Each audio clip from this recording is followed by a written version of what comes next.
अस्सलामुअलैकुम। आज की वीडियो में हम बात करेंगे कि सुई गैस के बिल में गैस सप्लाई डिपॉजिट से आखिर क्या मुराद है। आपके गैस बिल में जो एडिशनल जीएसटी कलेक्ट किया जाता है, इसका क्या मकसद होता है, ये गैस सप्लाई डिपॉजिट कंपनी क्यों मेंटेन करती है, इसका क्या तरीकाकार होता है, इसकी क्या वजह है, ये सारी तफसीलात आज आपके सामने रखूंगा। तो चलिए स्टार्ट करते हैं।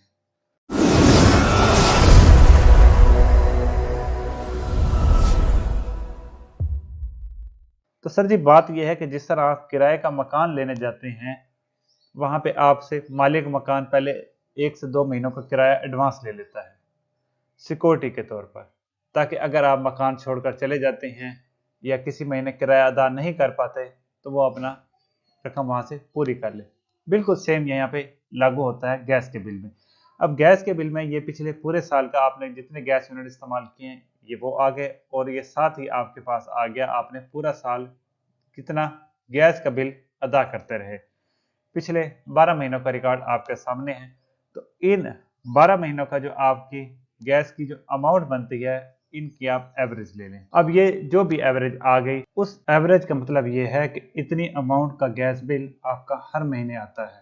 लेट्स सपोज यहाँ पे आ जाती है जी एवरेज 3000। तो कंपनी क्या करती है, कंपनी इस चीज को यकीनी बनाती है कि 3 महीनों के गैस बिल की अमाउंट कंपनी के पास महफूज हो। अब मिसाल के तौर पर यहाँ पे हमने एवरेज बनाई है 3000, तो कंपनी इस चीज़ को यकीनी बनाएगी कि कम से कम 9000 उसके पास हो।